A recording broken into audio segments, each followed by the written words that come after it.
haciendo la pregunta o es como más Ya. como un conversatorio? Sí, primero empecemos con cuál es su área de investigación. Ya. Mi área de investigación ahora tiene que estar asociado a todos los programas de inclusión. Yo diría que acceso a la educación superior a través de programas de inclusión. Ese es como el nombre correcto. Ya.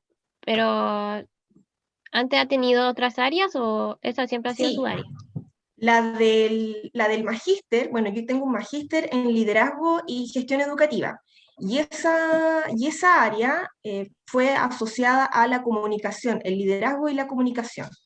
Pero como les decía, era un tema más bien formal, pues como el título, digamos, de tu magíster, para obtener el título del magíster. Sin embargo, yo diría que hoy día el tema que a mí me llena profundamente está asociado a la comunicación por las áreas que yo hago docencia, pero también por el acceso a la educación superior a través de estos programas de inclusión.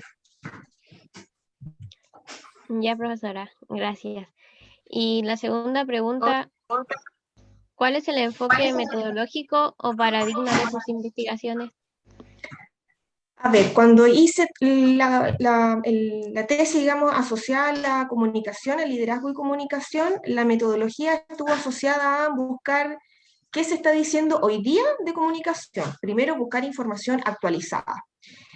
Pero antes de eso, tuve que observar algún problema que yo quisiera dar solución. Entonces, por ejemplo, como mi fuente laboral o mi campo laboral eran los establecimientos municipales, varios establecimientos municipales, lo primero fue observar cuál era la carencia o dificultad que imposibilitaba de que ellos desarrollaran de mejor manera algunas actividades en su establecimiento.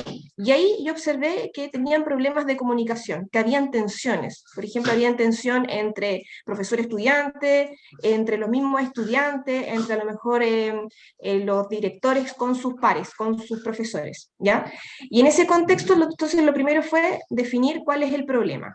Y luego buscar todo lo asociado a las tensiones, a la definición de tensión y los problemas de comunicación, para luego abordar aspectos asociados al liderazgo. Bueno, ¿qué se entiende por liderazgo? ¿Qué es lo que ellos entienden por liderazgo?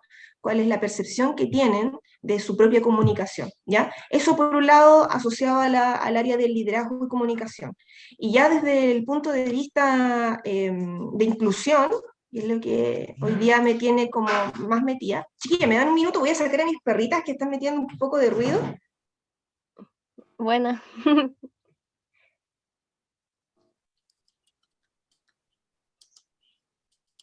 Ya, ahí se fue, me desconcentraban. Ya. Y con respecto a los programas de inclusión, lo mismo. Hoy día buscar el por qué no necesariamente los estudiantes tienen que ingresar a través de una prueba de acceso, por ejemplo. Hoy día, ¿por qué no se les puede reconocer por su trayectoria de estudiante en la educación superior? Y a raíz de eso he buscado, no solamente a nivel nacional, sino que también a nivel internacional, cuáles son las vías de acceso que tienen hoy día los estudiantes para la educación superior, y mayoritariamente las vías de acceso de estudiantes vulnerables, ¿ya? Entonces, yo diría que esa es como la metodología: identificar el problema, definir cuál es el problema, ojalá identificar cuál es la percepción que ellos tienen, porque a lo mejor yo desde afuera puedo estar pensando algo totalmente opuesto, por eso me incorporo a las comunidades y en función de eso buscar bibliografía, ojalá lo más actualizada, sobre las temáticas que quiero investigar. ya, profesora, muchas gracias. Dapsi, la otra pregunta. Ah, Te toca la otra pregunta. bueno. ¿Cuál es su proyecto más destacado o Yo diría que el que más recuerda o em, no sé, el proyecto que usted más quiera destacar? ya. A ver, yo diría que el proyecto más destacado hoy día es todo lo asociado a los programas de inclusión, tanto PASE, el programa de talento y el propedéutico, porque son los programas que hoy día están bajo la unidad que yo lidero, que es la unidad de preparación y acceso a la educación superior. Si bien estos programas vienen en su mayoría delimitados por el Ministerio de Educación, a nosotros, y hablo de nosotros porque no soy la única que lidera el proyecto, o sea, soy la cabeza, pero tengo todo un equipo que trabaja conmigo, nos permiten hacer ajustes en función a nuestro contexto. Entonces, por ejemplo, hoy día detectamos que nuestros estudiantes no tienen tantas expectativas sobre el ingreso a la educación superior a raíz de todo lo que está ocurriendo. Y por esa razón nosotros nos concentramos y hacemos actividades que apunten al desarrollo de expectativas para que estos chicos sí piensen que la educación superior es una posibilidad de salir, de tener mayores posibilidades, mayores oportunidades para dar una mejor calidad de vida a sus familias. Entonces yo diría que ese es uno de los proyectos más importantes, los programas de inclusión hoy día, porque nos obligan a estar mirando constantemente cómo se está moviendo la sociedad. Por ejemplo, antes de todo el estallido social y pandemia, nuestra metodología de trabajo era distinta a la que hoy día estamos desarrollando a raíz de la contingencia. Por ejemplo, mayoritariamente nuestros establecimientos son vulnerables y cómo nosotros llegamos a todos los estudiantes y no solamente a algunos. Entonces esas son problemáticas que constantemente tenemos que estar observando y dando una solución a ello. Entonces yo diría, para responder a esa pregunta, el proyecto más importante está asociado a los programas de inclusión. Ya, profe, muchas gracias. Pasamos a la siguiente pregunta. ¿Ha sido difícil generar visibilidad con sus proyectos? Cuando iniciamos con el programa PASE, uno de los 3 programas de inclusión que yo lidero, sí, fue difícil.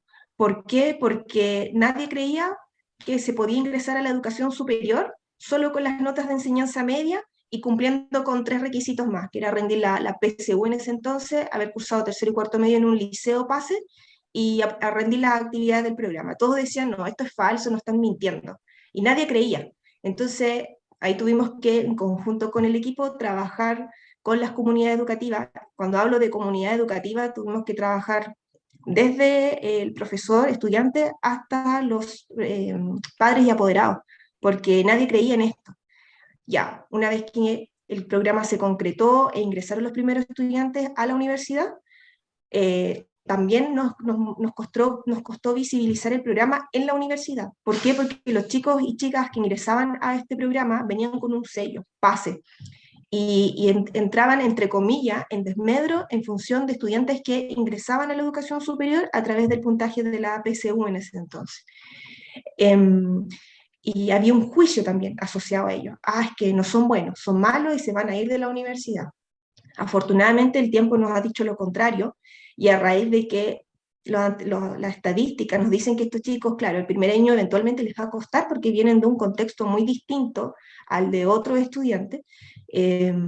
Al segundo año ellos mejoran su rendimiento y en muchos casos superan a los estudiantes que han ingresado a través de pruebas estandarizadas como la PSU o PTU.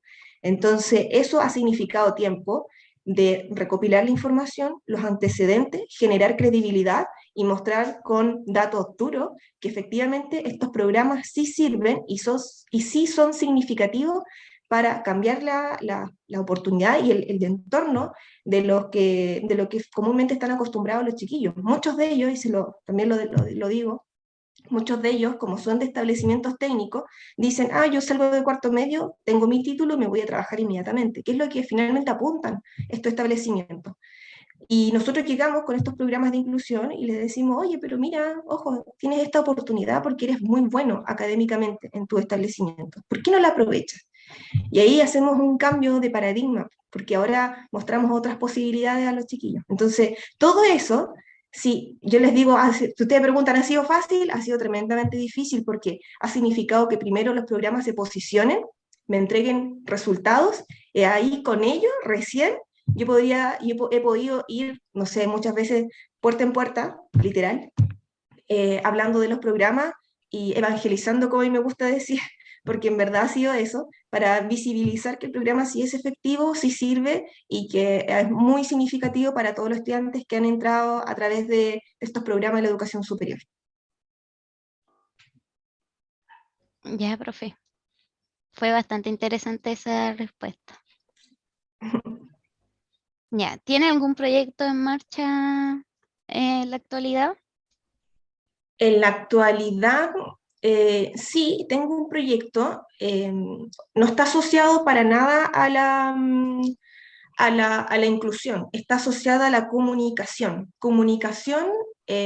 virtualización, eh, y eso principalmente, comunicación y virtualización. Y comprensión y producción de texto, ya asociado a las asignaturas que yo también hago. Por eso no tiene nada que ver con la inclusión, porque los proyectos de inclusión, como yo les decía, son más bien ministeriales, los tomamos nosotros, y claro, en función al entorno, a nuestro contexto, vamos haciendo los ajustes y vamos proponiendo ideas o ajustes, ¿ya? Pero desde el área más bien académica, tengo un proyecto con la profesora Claudia Álvarez. Este proyecto está asociado al uso de redes sociales, pero no como ocio, como comúnmente acostumbramos, ¿cierto?, a utilizarlas, sino que como una plataforma de aprendizaje. Entonces, diagnosticamos que los chicos lo que más usan son plataformas como Instagram. Y a través de ella creemos que podemos hacer un trabajo de fomentar la comprensión y producción de texto con material elaborado por nuestros propios estudiantes, por supuesto supervisado por nosotras, ¿cierto? Y para que este también sea insumo no solamente para los estudiantes de la universidad, sino que también a los estudiantes del sistema escolar, de tercero, de enseñanza media mayoritariamente. Ese es un proyecto que tengo en marcha ahora, ¿ya? Pero, como les digo, lidero hoy día esta unidad de programas de inclusión, que esa es como mi otra patita, la otra área que también me gusta mucho, y espero poder seguir creciendo ahí y aportando.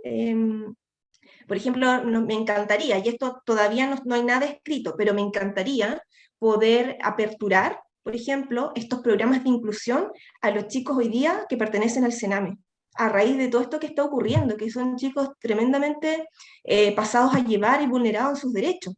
Y siento que también son vulnerados en sus derechos una vez que ellos salen o logran salir de estas casas o del Sename. Ya teniendo 18 años, ellos pueden hacer de su vida lo que quieran, pero ¿a quién los apoya? ¿Quién los acompaña? Entonces creo que nosotros hoy día como institución y como unidad y programas de acceso, sí podemos dar una oportunidad a estos chiquillos, porque sí, hay una frase que es súper interesante, por ahí alguien dijo, los talentos están igualmente distribuidos en todas las clases sociales, etnias y culturas. Ya, pues, hagámoslo nuestro. ¿Por qué no aperturar estos programas a estos chicos que yo estoy segura de que hay muchos talentos, pero hay que darle este empujoncito? Entonces, si me preguntan ahora cuál es su proyecto en mente, ojalá poder aperturar estos programas de inclusión, no solamente a estudiantes digamos, que están regularmente en este sistema educativo, sino que también a estudiantes que pertenecen al Sename, ¿por qué no? Gracias, profe. La última pregunta. Cuando comienza la investigación, ¿a qué retos se enfrenta? El primero, y si ustedes seguramente entrevistan a otro profesor más o académico, les va a decir el tiempo. Yo creo que eso es lo más complicado, porque si bien al académico se le otorgan, bueno, su jornada tiene que tener docencia, vinculación, investigación y gestión. Son 4 elementos que se le pide a los docentes, a los académicos de la universidad particularmente, pero la investigación toma mucho tiempo. Y es tiempo que muchas veces se te va en elaborar una clase. Por ejemplo, hoy día las clases, chiquillos, elaborar una clase implica mucho más tiempo de lo que significaba preparar una clase antes, ¿ya? Hoy día hay que pensar en que hay que buscar alguna herramienta didáctica, algún TIC, por ejemplo, que te permita, no sé, hacer la clase más significativa o más interactiva. Implica más tiempo. Entonces ahora uno está destinando mucho más tiempo a la docencia. Por ejemplo, yo que lidero la unidad de preparación y acceso, es vinculación y gestión, y se me va la vida en eso. ¿Por qué? Porque tengo que estar preocupada de temas administrativos, así como que de la actividad se esté desarrollando bien, que funcione, que participen, que se haga la convocatoria. Entonces, a mí se me da mucho tiempo en eso. Y cuando definitivamente me siento y digo, quiero investigar, nuevamente empieza con todo lo asociado a la gestión, a la vinculación, a la docencia. Entonces, yo diría que ese es como el reto más importante, definir y decir, ya, este va a ser mi tiempo dedicado a la investigación. Más que cualquier otra cosa, porque sin tiempo no es mucho lo que se puede hacer. Y finalmente, claro, como hay otras cosas que requieren de mi atención, la docencia, por ejemplo, yo no la puedo dejar de lado, porque es igual o más importante. La unidad, por ejemplo, que lidero, tampoco la puedo dejar de lado, porque la lidero. Soy la cabeza ahí visible y responsable de cualquier problema, por ejemplo, que se pueda generar. Entonces, tengo que tener mucha atención en ello. Así que yo diría que el reto más importante es el tiempo, que hoy día lamentablemente es escaso. Y no sé, seguramente a ustedes también les pasa que terminan trabajando más horas de las que habitualmente acostumbraban a trabajar o a preparar una clase, por ejemplo. Yo diría que eso hoy día es como lo más complejo. Porque la temática, yo tengo temática, la inclusión y comunicación, que son las cosas que a mí me llenan, me gustan. Entonces es cosa de poner a pensar, bueno, cuál es el enfoque que quiero dar, cuál va a ser eh, no sé, mi marco teórico, a qué investigadores yo voy a buscar, por ejemplo, buscar referencia. Eso yo diría que es más rápido, pero el definir el tiempo para poder investigar es lo más complejo. No sé si las ayude, chiquillas, me siento No, profe.